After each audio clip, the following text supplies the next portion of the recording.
Tau whawhtai ka dope ke o tō mawhi. E tau ngā monua he hoa. Whatulau mo e kerikereiki, hawe alahi. Tapu mo e tamanga tupou ono ko tue. Kahini kuni na spau, tuwa, ka mai whare tupou. Whatamu mo e Princess Clowny, whatapu atu tahine Princess Clowny, sinai takala tuwa. Ka mai tamasi ko tau whahau mana mataongo. Mo tamako te wita unga, ka ma Lady Maafu mo Hawaii. Whatamu e skate ai lahi o sias ua sirana tawadai na tonga, whawhikau Alfred Atiola. Whatapu mo e whafonga pia mihi siasi o sisukalaisi ka maneo ni ngā hoki muini, Elder Carol, ka ma Sister Carol. Ka ma foke kaufusi, mihe tawhaki humanitarian o siasi, pia mo e Palestine Steaki, Palestine Kakao. Whatapa mo e pulelahi leo leo e pot ngawe ako, he peta ke whanga. Whatapa pa mo e kau whakawhi koto ape, kau maafa ke tau whanau o tau iheni aha koeni. Tupe mua ke u whakatau lama atu e tau ki programa nou, pia mu mawinga e pongpong ini. E hiri ko pe koeni te u kore ki he whaiwhikau o nei ki whatongia e pongpong ini, e ti pongia, ke ne whahako e tau lotu. Pea hiri pe ia pa te u whakawhi ai puri ngāwe leo leo e putu ngā ko he peta ke whanga ki he rea taritari ki mua ia pa tau toka hoko atu ai pe. Mahalo abito. Au, pitai ko tō pēki he tua mawhi. O i kone whakatau lama o tau ngā i hala whono ngā. O tau kau whatahai he pongpong ki whakakoloa ko eni. E pēki vesi pe mehe sā me te au mātolu vesi wā. Whaftai kia sio haku lau maari e. pe wana ngalo ai ne mea ofa furi pe. E tau lotu. O tua mafi. Ai a Fiona ku tāpuha ho hua whā. Hua whā ku tai toi liliu. Hua whaia ku pelu ki ai e tui o e karistiane ko toa be. Ko taha isi hova ai a Fiona. Io nā ke ihe kamata anga. Pea o ku ke ihe lolo tonga. Pea te ke pehe peo au ki he pāanga ngalo taimi. Mau kau whataha mo sa me taha walu o ku hau alofa ia aho mau lau maari e ia te koe si homa. Ko koe aho mau pā. Ko koe aho mau makatuu. Ko koe o ku toka ki ai amanaki. Ai tonga kotoa be i universi o ku mau iai. O ku fia lahi aho mau loto kai o aho mau lau maari e he pongi whakakoloa ko eni. Nei una veho mau loto ki ai. Pena hange koe halangi au fia e mau nofo o sio fia. Pe te mau kau koa i hea honi. Ia he mau kau i hea honi.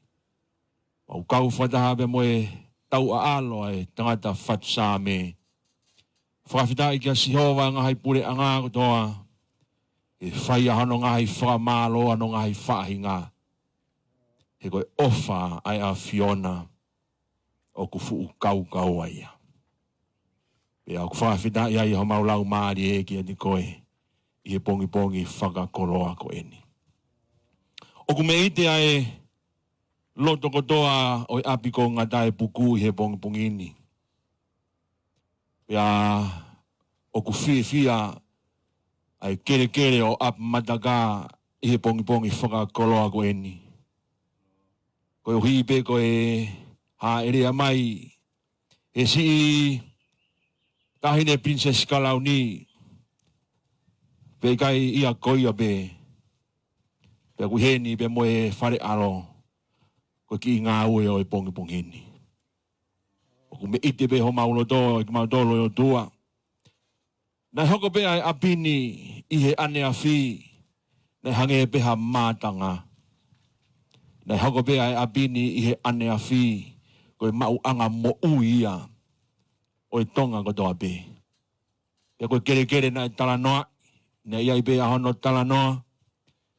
Ka ia honi o ku hoko ia ko e tuunga whare o mama. Pe a kua whea, ha erea. Pe mi he tahine Princess Kalauni. Pe a ku whawhita ia i ho maulau maari. O kene ai skeritai lahi. E sia sue siria nā, kai umaa ki nau tōku toa pe, pe mi he siasi. O sisu kraisi. Mo kau maa ni one ngai aho ki mui ni. O kene pe moe minista ko leo reo. O kene kau mamahi i ako. Ko hui pe koe ofa. Ko mau tai maari ai he honi. Whamore vea a Fiona. Mo whawhei pe ho lau maari e maa o ni. E ke hifo pe. O ke toka ho meri no. I e fua whatongi au ko mau whai. Tāpok mai ai tāhine. Tu ke whakapulu aki. E lau maari e maa o ni ai a Fiona. Asi whatongi au ko hirifaki. E a Fiona. I ono whare. Tāpok mai ai minista leo oia ko. Tāpok mai asi ika inga ofa ku nau. Anau tolu ai ofa ia honi. Ika ia koia pe o tua ku mau mana tua. Ai si whanau o ku amanaki ke nau tai maari i he ofa ko eni. Mau kore pe ke tu ke hoko. Ai ki mea ngāwe ko eni. E aonga ia. Ke hako tupu e whanua. Ko hui koe langa ako ku mau whai. Ha ngai whonga mai ai a Fiona. Mau whawhei veho lau maari e maanyo ni. E ke o whakia i he mo ui. O ki mau tolu kotoa pe i he kere o ngatai puku. Pe tuku koe habe a ki whatongia te mau wala whakakato ia honi. tu ke fai vea ke langi ai a Fiona. Hi fo mai ai tāpo ki whakaelone ai a Fiona, o ke tāpo ki a ke kimautolu i a honi, ko lotu i a ku mau whaini, o i kai iha to e huafa ke he. Ai huafa peo ai a Fiona ko e huafa o sisu whakamo ui, ko sisu amanak lelei, ko sisu malama, ko sisu ama amani ko toa pe. Ko lotu i a ku mau whaini, i huafa e tamai pa moe alo, ko lau Maria maani oni. Amen. Ki he awhio e o tua mafi o tau loto tonga. Whakatulo watu tā hine prinsesi. Sina i tā kara tuku aho. Ka koe prinsesi kalauni o tonga. Ki tau whahau manu mataonga. Ka maa ki te vita unga. E kumautol ko tā peho ki o e whanua. Whakatulo watu ki he minista leo e potu ngāo e ako. Ka koe minista o potu ngāo e MOE, Honorable Wakawa Meiriko. Ka watu ki he skeitai lahi, ai siasi Wesleyan tawataina o tonga, Alifrete Atiola, Whakau Alifrete Atiola. Ki he pūle leo, o e KOLISI TUPOU, Whakau Simon Tā. Ta watu foki he kau whafofonga pe me he siasi, sisu KOLISI kau maa nio ni ngai aho ki muini. O tau kau whakataha, e api ko ngā tae puku, i hono whakailo ngai, ai konga uluaki o e tokoni, o whakahoko e he siasi, o kau maanioni, ngai aho ki muini, ki he sektoa o e ako, i ho tau ki whonuani. E Princess Pure, o ku me ite au pito, ai potu ngā o e ako, i mea mai, ke tari, pia mo whakahou ngai, ai mea ofa kua whakahoko, pia me he siasi, o sisu KOLISI kau maanioni, ngai aho ki muini. O ta moni ko toa pei he ahon, ko e ako i tonga, o aue ki he sekitoa o e ako, o kawai ai siasi pia moe pure anga. E he wakai atu ki ho mou mea mai ahoni, o fia lahi ai eik ministare o le o ke taritari le leiki mou tolu, ke api ko ngata e puku, ke tau kau whakataha i hono whakamalo ia, ai mea ofa pa moe tuu tafo aki, ai siasi o sisu KOLISI ma kau maani o ni ngai aho ki muini. Ke mea pe, ki he ni tāhine, ko e konga uluaki e ni o e tokoni. Ia gai pe ai amanaki mo e whakatua merie, ki he hoko atu, no langa o e maa i mua o e ako i ho tau whanua. Ia ene pe o mau taritari fia ai feitu una, pia moho eiki. Ia i whoka e whakamalo, ko hui ko e lava mai, ai skeitai lahi o siasi, ke whakahonga, ai ki mea ofa koen, ko whai ahono ngāwe, pia mohono whakatangtangi ki ai e potu ngāwe ako ki he whungawaka o e kau maanioni ngai aho ki muini. Ke nau tokoni mai ke tau ala ka whataha mua, i hono whakakakato e ngahi fie mao, ki ngahi loki ako o hange ko ia mou mea ki ai e pongpongin. Ia e fia lahi sketari, hui ko o mea mai pe pehe, ki e pure ako, leo e KOLISI TUPOU. O mi be a ngahi nau ko o mai be ia ki he lanu o e KOLISI. Kai ke ulawe e au pena e ota be ia mahalo ki e uhi lanu. Au kapana ko hakoreni a tonga hai mahalo e mai be ki he lanu o tonga high school. Kai ahon utau whakawhitai ko toa pe, ko e uhi, ko whakaola, ai kore, pia mo e whakatangi nai whai, e siasi, o e kau maanioni ngai aho ki muini, pia utau kau whakataha ahon i he fia ko ia. E whaka taritari fia, e ek minister MOE ka ko ia, o kureo i he minister e ako. Ne ongo e where mo whafo e ngahi whatong ia ek minister, ka kuke mea mai ke whakakato e ngahi whatong ia, ke whakahounga. Ia mo whakailonga aki ai tau whakamalo loto hounga ia mo on, ki he siasi, na nauhanga whakakato mai ai whatong ia koen. E ene pehe ke ai fia lahi, whakafofonga ia tu ai taritari lelei, i ho mea mai i he pongpongini. Wa malo foki ki he kia mautol ko toa pe mo mea mai i he o pepe mo e ngalu ea. Ko whatongia e aha koen, mo mea pe mo makai mai, ko e tokoni eni nai whai ahono kore ki he siasi sisu kalaisi kau manio ni ngai hoki muini. Pea kuia bea fai nga maari he polo kalama ki hataha ke ne tok whakakakato. Ahono whakaiki o ngahi nauna. Ka ko tau wakai ki ai pea mea ki ai aho eiki. Pea tau fia ko toa pe i he tari lotu ko tau whakahoko i he aho koen. Ko ia he kai ke utoi whakaloloa. Ka ko tari fia ko toa pe ki mo tolu. I whatongia mahuinga e ahoni.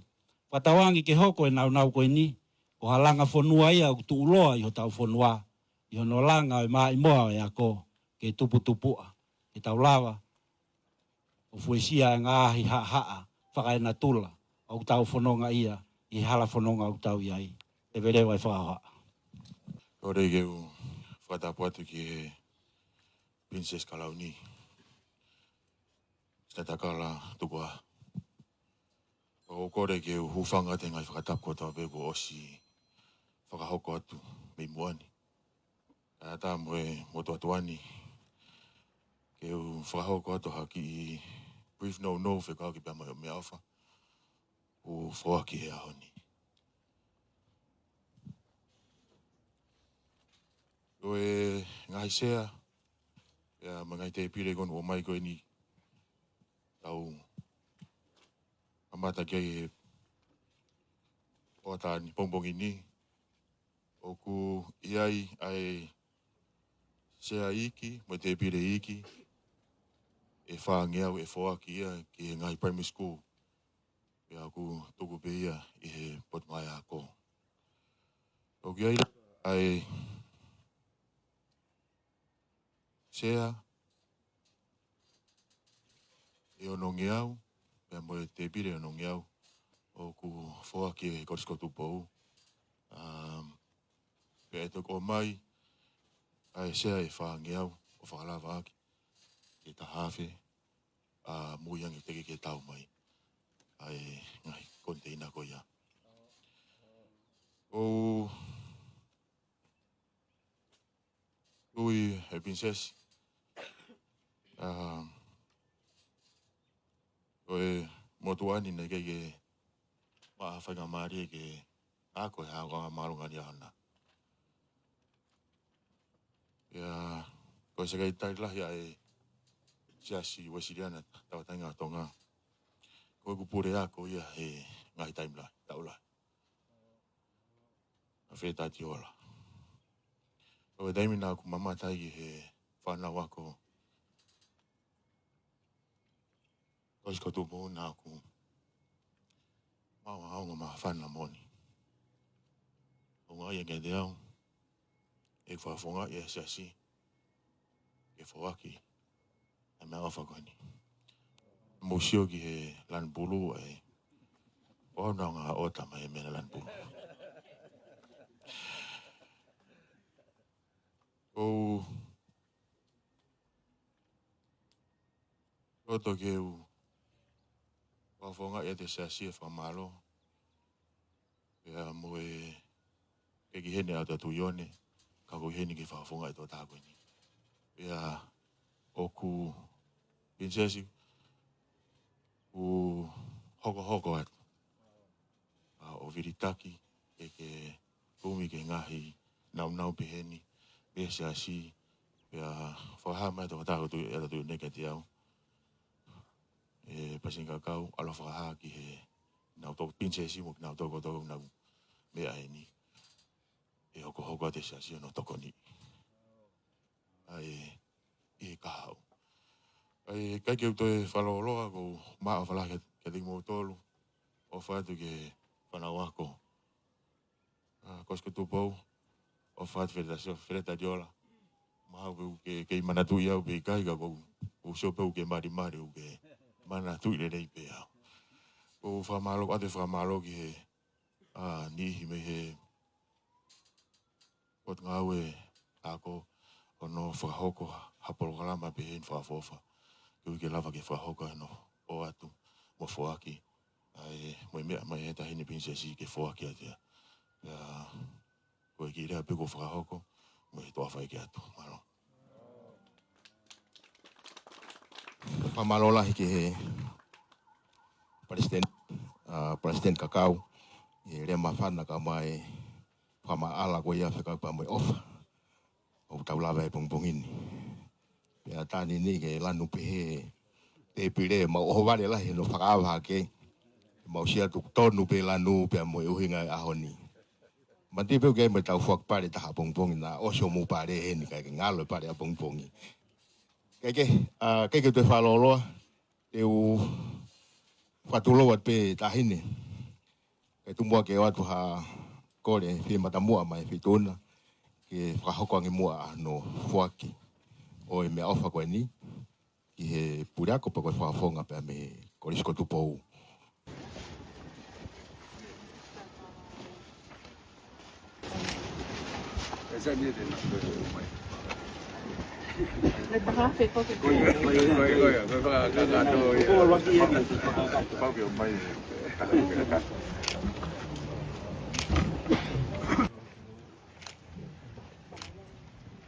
Mole o pas-pasi mai. Malo.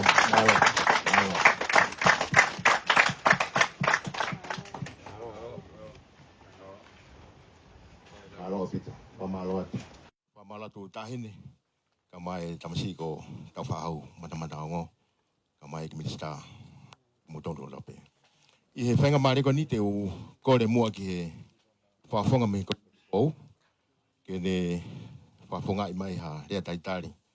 O ofa koe ni ko whaki he hoa ni. Malo pita. Iyo koe prea kore le ope, se manda paongo. Malo se manda. Tapu ki he doa mafi. O kore ke hufanga he tarawhatap kakato kua whaki.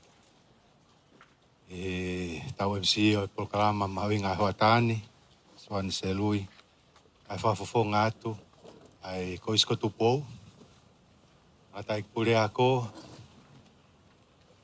Whafofonga atu ai wate o kune whalei ai KOLISI.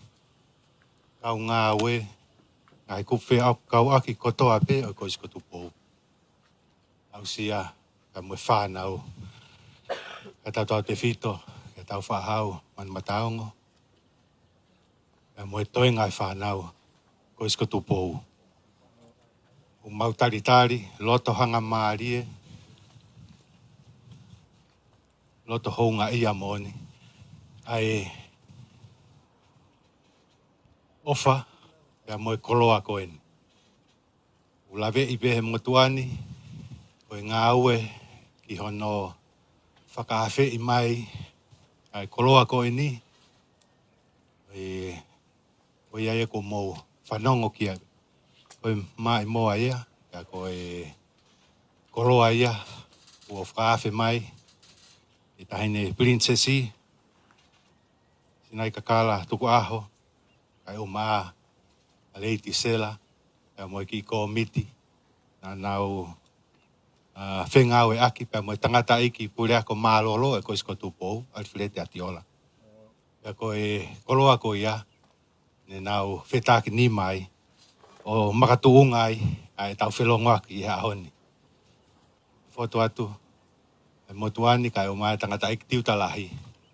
Mui mai tau whahau, man mataongo. Tuku ai Gloria, mwe whakawhita iki o tua maf. Ngahi kupu kau aki, tongi au nau loto, o whakahoko, ai fuu ngā aue, ka whakawhakoen. O tai maari ai hako tupu e whonua. Hako tupu. Ka koe whanau pe, a hou eiki, koe whanau, ai whonua, whanau ai siasi.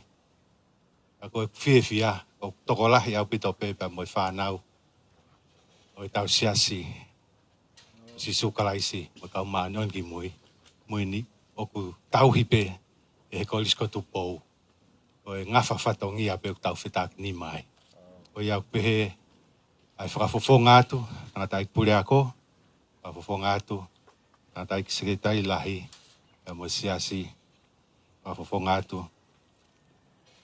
amasi ko tau whahau man mataongo, ka mo eki. Unga i he loto hounga moni. Whawhetai, pia whawhetai, tua whatu. Pamore. Oku si ai mea ku ala mau he ni mai koes ko tupou a koe ki whakahonga pe. Whakahonga pe, koe kolo ape ho tau whonua. Koe ki fukasi ape eni, nai langa aki. Ai hik a KOLISI i he ki me he vahe hifo, he vahe loto. Nai whakatoa ai he tau tangata iki na nau. Whakahau whatongi a koe ia. Pea koe ki konga pe ni oe tuk whakaholo. Oku mau o mai ke whakahonga aki. O mau kore heni. E ataha me he au kore ke whamne more pe a te vitauga. Ke whafafonga ki tau tolo he. Koe konga koe ndiki.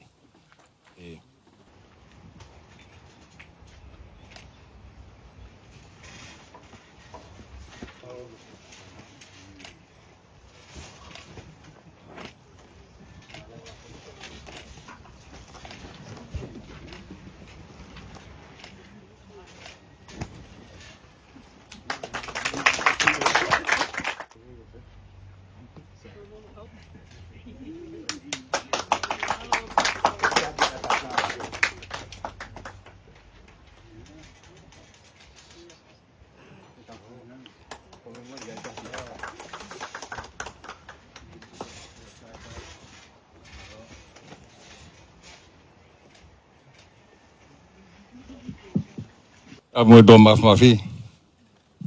Patapu ni ke taine prinsesi. Sinai takal. Ua ka mafo ke tamasi ko tau whahau. Uen ka tevi ta ka maho e. Apen ke sekretari. Acting CEO ka ngau e pot ngako. Fatama ke tau whanau ko ni. KOLISI ko TUPOU na ulawa mai. Tau whatata mai pongpongin. O fie kaunga kau pia moelia taitare aho tain prinsesi mau fia. I ho mea mai o whalanglangi. Kai ki ngata pe he tau ki katoanga. Oi neu whai kau mafo ki aho mea mai ki he potungau e koe ni potungau e ako. Ua e fia make he ai. Ai motuani o whawhawonga i atu. Ai potungau e.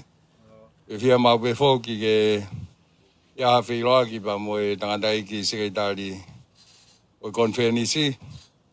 Au ku ange ko ia na whahauka te Palestini pia moe CEO te reo Potngawe. Au ku ia e whaamu e hoko lere atua i pe Time Princess a whengawe aki. Kai ke ngata pe i siasi ko ni o Sisu Kraise ka umaone ngai au ki muni. Au kawat ki ai pa moe Potngawe ho Potngawe ako ka uma foki. KOLISI ko TUPOU. E ahon foki tau whatata mai ko hinga ko e togoni ko ni me he siasi. Au ko honga au pito. Ko nau whi togoni mai ke ngai ta whakeke.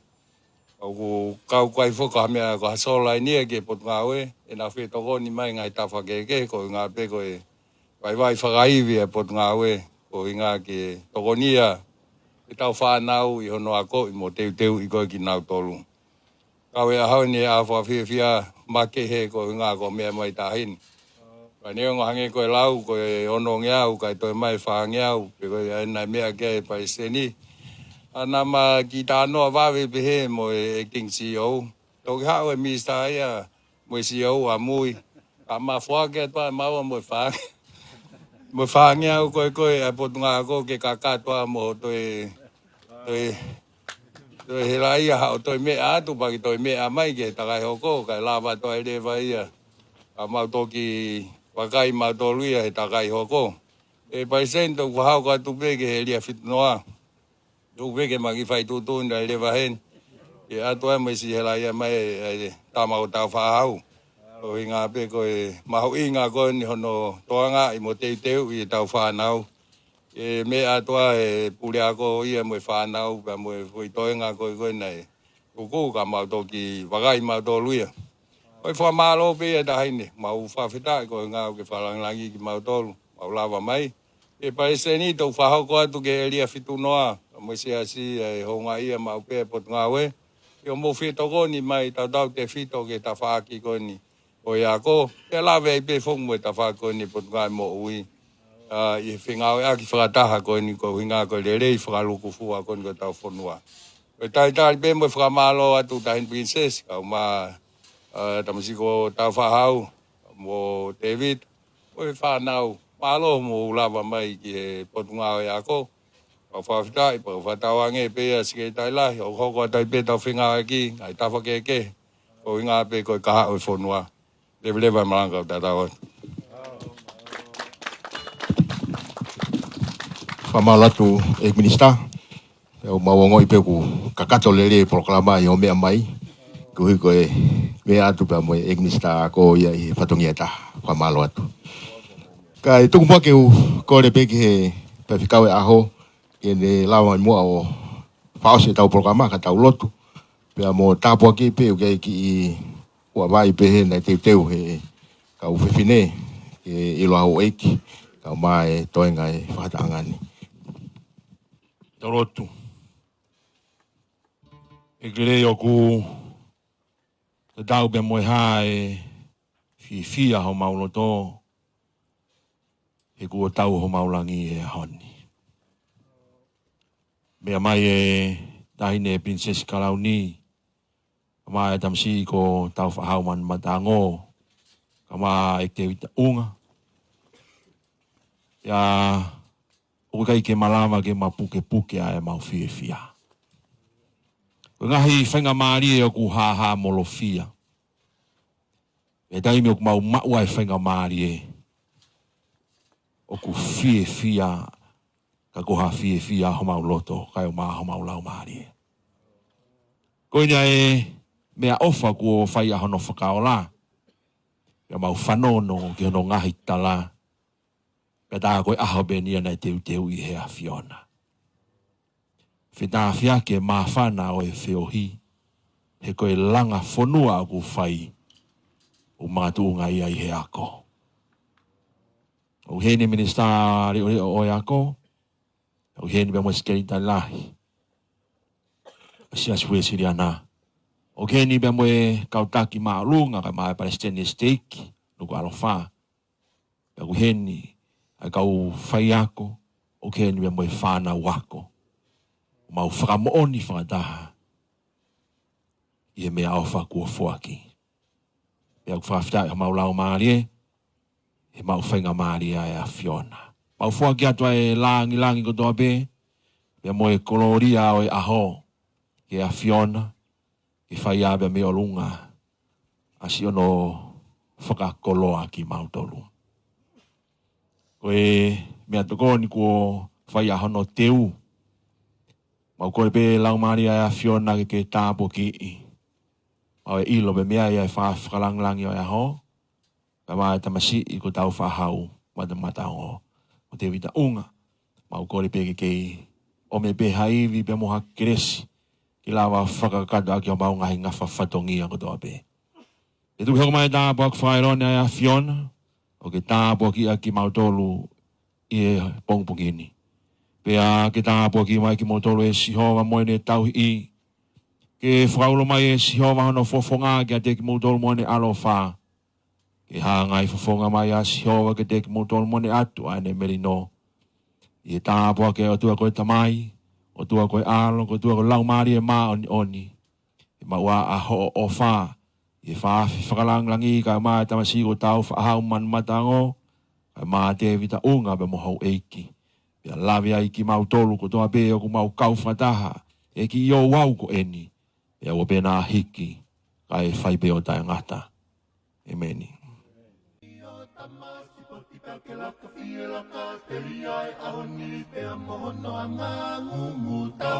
Ai tanu anga kolisi ko tupou ke tu otala.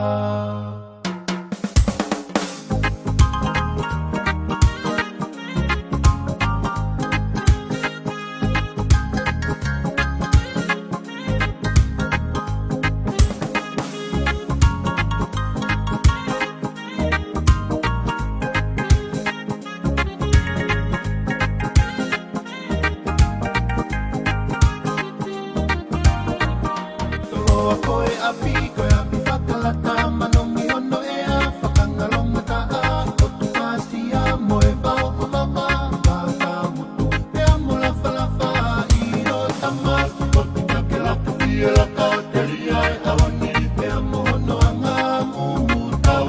ai tanu anga kolisi ko tupou ke tu tala. Hange hamo fui ke, hange ha aista ke, ngalulu e halanga o e lai une, tala tutama ke laka te mame, nonga ni herodo, siete i o tama, si kotika ke laka tia laka, teli ai ahoni pe amohono anga, mungu tau, ai tanu anga kolisi ko tupou ke tu tala.